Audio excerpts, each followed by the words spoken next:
Hey, I'd like to welcome you to another episode of Mission Matters. My name is Adam Torres, and if you'd like to apply to be a guest in the show, just head on over to missionmatters.com and click on Be Our Guest to apply. All right, so today's guest is Sarah Sabin, and she is CEO over at Sarah Sabin Executive Coaching. Sarah, welcome to the show. Hi, Adam. It's a pleasure to be here. All right, Sarah. So we have kinds of great things to talk about today. So we're going to talk about how to build optimal leadership teams. There's lots of business owners, entrepreneurs, executives, leaders that watch this program. And I know they're excited to get your take on this, as I am as well. But to start this episode, we will start the way that we start them all, with what we like to call our Mission Matters Minute. So Sarah, we at Mission Matters, we amplify stories for entrepreneurs, business owners, and executives. That's what we do. Sarah, what mission matters to you?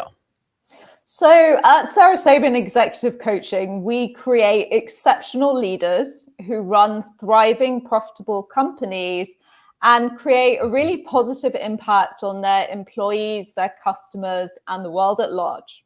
It's great. Love bringing mission-based individuals on the line to share why they do what they do, how they're doing it, and really what we all learn from that, so we grow together. So great stuff there. I guess just get us kicked off here. How did you get obsessed with this concept of leadership and starting to and developing leaders, and like where'd all that begin for you? So all of that began, well, back in my corporate career. I was leading a team within a multi-family office. So we were looking after the portfolios of high net worth individuals and families. But where it really went to the next level was during my entrepreneurial journey. So I left the corporate world back in, I think it was the end of 2015 now. Yeah. Lose track of time. I've co-founded one startup. I've founded another startup. I was leading teams there. And, you know, I've made a lot of mistakes around leadership myself. So, you know, Haven't we all? Anyone that says they haven't, probably not being entirely honest. There you go. Go ahead. So I personally found it difficult to emotionally regulate at work. And I don't mean that I was crying all the time whilst leading teams. What I mean is that when I was triggered by a particular behavior or someone not doing something in the right way or to a high enough level, my default response would be anger.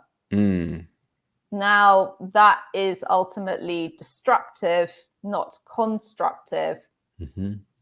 So to fast forward in my journey, how I came to be doing what I'm doing today, when I walked away from my second startup, I actually discovered transformational coaching for myself. And it was so life-changing for me that I knew that I wanted to build a business around doing that. And it became was that like an epiphany, like one of these moments? Did it strike you? Was it a buildup? Like, how did that part happen? I'm always interested in like what that spark was. So essentially, I was on a break at the time that I discovered transformational coaching. So I said to myself, I'm not going to found anything else for a period of 2 months. This is going to be a reflective period for me. I'm quite honest, I did not know what I was going to do next. But I knew that what I would do next would be something that was purposeful and meaningful to me. And having experienced transformational coaching for myself and come across some truly exceptional coaches, it was literally a download. Wow. Oh my God. This is what I want to do. This is the work that I want to do. This is the business that I want to do. Being a pragmatic person, I went out to do proof of concept. Yeah. So I wanted to answer 3 questions. Am I good at doing this? Do I love doing this? Can I make money doing this? Because obviously it's not a business if you're not making money doing it. True. And I answered yes to those 3 questions relatively quickly. And then off I went because I take action. I just get on with things. That was actually, Adam, nearly 5 years ago now that Wow. it occurred. And, in my first year, I was experimenting, seeing what type of people that I really loved to work with. And then I niched into executive coaching. So working with leaders of companies and their teams. What drew you to pick that particular niche? Like, what drew you to that piece? Because obviously you were exploring. So again, I am someone that follows my intuition. And I'm happy to explain all the neuroscience but behind intuition. It's not just a sort of woo-woo concept, but it was something that I felt pulled towards doing. Again, I experimented with it. Okay, let's work with leaders and let's see if this really appeals to me. And it did. And the reason why it does is because I love working with high performers. Because they don't need me, right? Their life is not going to fall apart if I'm not in it, but they want to get better and better and better. They understand that their ability to up level is going to have an impact on how they lead other people, how successful their team is, how successful the company is. As you were on this journey of, obviously during this process, you've become a better leader yourself, like, especially now that you're teaching, helping others do it. Like, is there anything that kind of surprised you, like along the way where you're like, huh? And especially now that you're looking back, 5 years in, like, and I mean specifically about the concept of leadership, not about your business. I mean, like, the concept of leadership. Is there anything that surprised you? Where do I start, Adam? Everything surprises me all the time. So there's a few things that I've noticed about people and their perceptions of leadership, right? So people see leaders as being a certain way, but if you talk to a group of people, and I've literally asked hundreds of people this question, what does leadership mean to you? There you go. You get similar themes, but everyone has a slightly different answer to that question. And I think we get fed ideas and programming, etc., around what a leader is supposed to be, but it's essentially about you leveraging your strengths, your talents, and also being able to work together with other people in a team to meet an outcome, objective, a North Star, whatever you want to call it. Yeah. So if I was to boil it down into one sentence, leaders lead people and vision, because those two aspects are really important to leadership and go beyond just managing, which is kind of managing tasks and managing resources. Let's stick on that team concept a little bit further, and what it takes to either model behavior, or like what it takes to build an effective team. Let's go further down that one. Okay, so I'm going to keep it simple. But I don't know if you've heard of the expression kiss. Come on, kiss. I'm all about the kiss. Okay, cool. I'm going to do that. So number one, and I'm going to go through 5 points, and these points are interlinked into each other. But point number one, diversity of skills, archetypes, and personalities. So it's ultimately unhelpful to have a group of people where there's groupthink. Everyone thinks in the same way because everyone's from the same background, has the same personality, has the same archetype. What you want is challenge and different perspectives on the team. So to go through some of the archetypes, and when I talk about archetypes, these are leadership archetypes that exist or should exist within a team. You've got the visionary / strategist person. You've got the executor / processor. You've got the people person, who is the coach that knows how to get the best out of other people. You've got the strong communicator, and you've got the resilient one that's like, when everything hits the fan, they're like, right, here's what we're going to do. I turn everything around. So problems exist where there's too much of one or two particular archetypes on one team, but it's not like spread between all of them. So if you have a group of visionaries, right, everyone will sit around postulating about visions and ideas, but nothing will get done. If you have visionaries and executors, but no one on the team can communicate very well and no one is very good with other people, that's a problem as well, because obviously you need people that can communicate and convey your message, and you need people that can set up the structures that enable high performance in teams, which is about creating a coaching culture.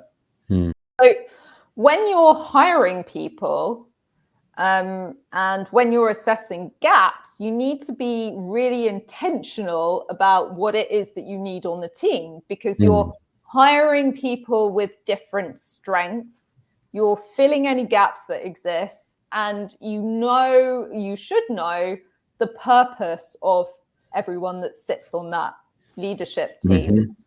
And that is because a team is always going to be a strong team. It is always going to be stronger than an individual. Right? So the sum of the parts, the strength of the whole, should have no gaps in it. That makes sense. It does. And when somebody's planning for this, interested in this piece, like I guess the first thing is they have to kind of understand all these archetypes. So they have to first understand how they all intertwine and they work together. Yeah. Well, yes, it starts with self-awareness, right? So you need to know what already exists. Yeah. So you can assess what's missing.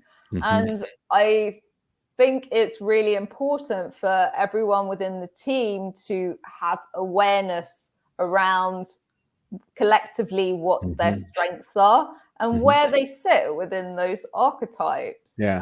Because we all tend to be stronger in one or two of them and not so strong in others of them. So like emotional intelligence in general, the very foundation of it is self-awareness. But I think it's also important to say, and this is kind of my second point here, that although you should have diversity so that you don't have groupthink, you need a group of people that have the same value set and direction. So the way I phrase it is, you can disagree on the how, but not the what, right? So you need to be aligned on the what being the direction, and these are our values. So for example, if one of the company values is integrity, but one of the people on the leadership team is, I do whatever, I don't care if it's ethical, unethical, I don't care. Yeah, it's going to be tricky. Alignment there.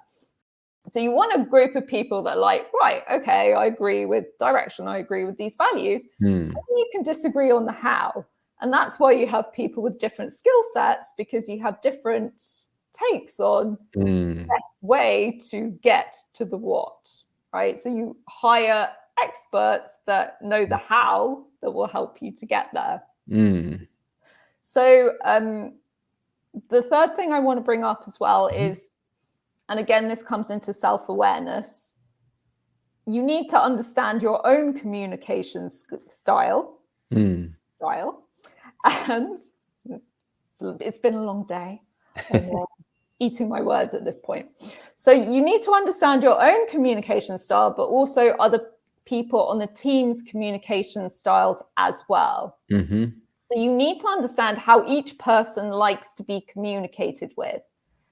Because if you don't understand yourself and you don't understand the other people on the team, that's where miscommunications happen. And as everyone listening, I mean, I don't think it will be a surprise for me to say effective communication is hugely important in team dynamics. So when you know more about how you will function and operate, you can play to that, because that creates an environment of trust, because you're receiving messages in a way that you get, right? Rather than someone talking at you and it completely going over your head. So it creates trust and it creates more open communication. And when you have that linked into my point number 4, you are more able to encourage challenge within the team, constructive challenge, and having tough conversations constructively. And as a sideline to this point, literally, I cannot reiterate enough the destructive nature of either avoiding tough conversations or having them in a really adversarial, aggressive way.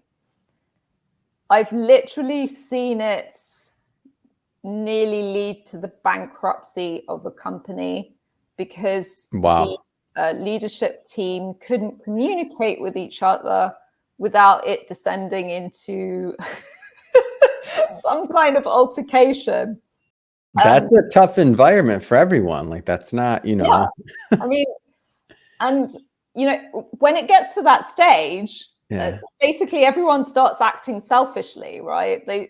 They start acting in their own interest, not in the company. You're defensive. It's natural. We're humans, right? You're defensive. If you feel you're being attacked, at some point you got to go on the defense, right? Yeah, exactly. And which doesn't necessarily lead to moving forward. It leads to bankruptcy. Exactly what you just said, or potential. Yeah, like it does not lead to moving forward. That's the key point, because everyone's in this hyper emotional state. And a hyper emotional state is not conducive to rational problem solving or solution focused conversations. So in order to have these kind of conversations constructively, you need to have that effective communication in place, and you need to have that environment of trust. And then the last point I want to make today, which is around each person taking responsibility for modeling behaviors. So an analogy I like to use is, for example, you're a smoker and you say to your kids, hey, you shouldn't smoke. It's really bad for your health. But your kid is like, well, you're smoking. So. It's a tough one, yeah. So it can't be that bad. And that's the classic do as I say, not as I do. Now, as a leader, if you're telling other people what they should do, you need to model that behavior. Otherwise, you're sending out a conflicting message. And that conflicting message ultimately boils down to, actually, this behavior is okay because the guy at the top is doing it, which is obviously not the kind of thing that you want to promulgate throughout an organization if you're trying to encourage positive behaviors. And, a story I'd like to share around that is around, this was a few years ago now, I was having a conversation with a managing partner of a big accounting firm. And he was talking about one of the really high earning partners within the organization. Now, obviously, that partner was making the firm a lot of money. However, he was very toxic in a work environment to his team, to those around him. So he was creating a lot of problems. Now, they decided to get him coaching. He didn't change his behaviors, and they actually ended up firing him. Wow. Now, the reason behind that is because if you allow toxic behavior that is counter to the values to go unchecked, A, you delegitimize the values, and B, you say to people, this behavior is okay as long as you're making a lot of money. Yeah. So it's really important. Again, this was an example of modeling behaviors, because you're modeling behavior of, we stick to our values, we stick to the kind of principles that we've set for ourselves as a firm. And so as you're working with leaders on this and they're going through your process, I mean, one of the main things that I feel that why somebody goes through this wanting to become better leader as well is to achieve more. Like, how does this work into achievement and into leading high performing teams? Like, give us a little bit more on that. Well, essentially, there's two parts to being a leader. Leaders have functions, right? If you're a COO, you're responsible for operations. If you're a CTO, you're responsible for technology, et cetera, et cetera. But essentially, what you're really responsible for is leading people. And that can sometimes be the element that's missing, or and I will preface this with, some people really have a natural talent for it. So I've had clients that intuitively understand how to get the best out of people, but still you can always develop that further. And those where that skill was underdeveloped because it just hadn't been worked on enough. Essentially, development is a constant thing. If you're thinking about your area of specialty, let's go back to the CTO example, you're going to keep up with the latest developments in the technology space. Otherwise, at some point, you'll become irrelevant. So why wouldn't that not apply to keeping up with the latest trends in the leadership space? As things become more volatile, as things become more uncertain, as the younger generations go through the workplace, essentially doing what you've always done. Maybe it did work once, maybe it didn't, but there could be new and better ways of doing things that you haven't necessarily taken the time to reflect on or to access. So if you do that, the more you develop, the more likely you are to be successful in any area of life. And if you are stopping developing, you're essentially stopping progress.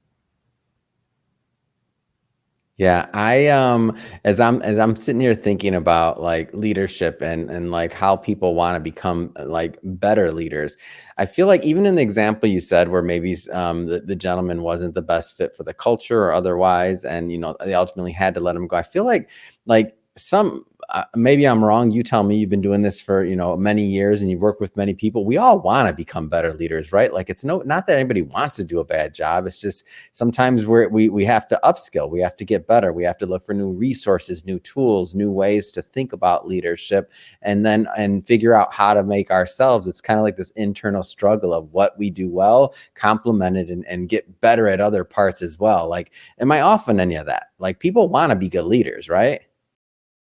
I'm actually Or am I off? I could be off. You tell me. I could be off. That's just my thought process. But you're in the trenches, so I don't know. So a lot of people want to. They want. Oh, that's good. They want to. Okay, thank you. Go ahead, please. Okay.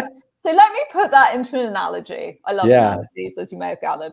So let's say you want to, in inverted commas, lose weight, right?